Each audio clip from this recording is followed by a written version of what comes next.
Hello, everyone. A very warm welcome to my weekly update. Apologies for being in my very scruffy farm truck.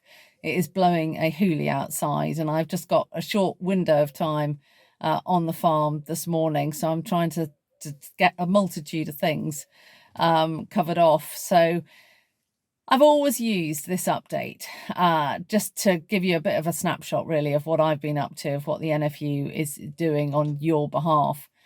But I want to take a slightly different look at things this week. And there's two things I really want to talk about.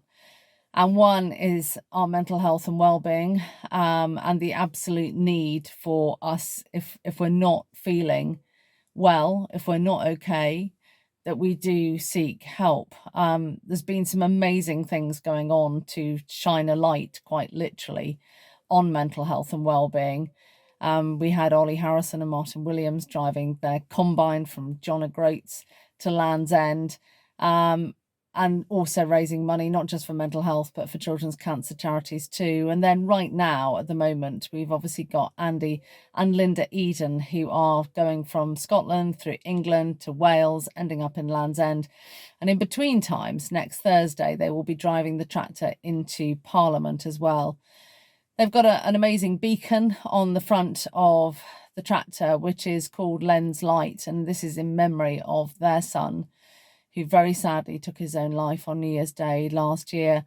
And they are determined that they will leave a positive legacy in his memory. He was, by all accounts, just an incredible young man, a Harper Adams student, and I applaud their bravery in what they're doing, and anything you can do to support them. Please do keep a look at your local auction mart. I know they're due at mine at Salisbury Auction Market, and they'll be visiting many others as well. And it's a great cause. And of course, the charities that we work so closely with, FCN, RABI, Yana, and many others. It's not the first time I've mentioned mental health on here, but it's very clear to me that we need to keep on, as an industry, talking about it, really encouraging people that if they're not feeling okay, that they really please do seek help. And I'm really reminded of it this week because so tragically, last weekend, we lost a dear friend to our industry in Richard Haddock, who was, of course, a former livestock board chairman. An absolute tragedy, and I know many people are reeling on the back of losing Richard, and our huge condolences to all his family, his wife Caroline, and all his many friends. But it just, I guess, is another reminder to me that we've got to do more. And alongside the whole issues of mental health and well-being are the situation with on-farm safety, health and safety. And the stats are pretty grim, if I'm honest. Nothing changes. It's been the greatest sadness in my time, 10 years at the NFU, that nothing has changed. We have children that are dying on our farms.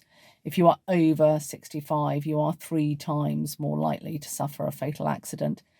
And there's really only us that can change it. And my goodness, does it have to change? And I'm just conscious that in the run up to harvest, people will be feeling under pressure.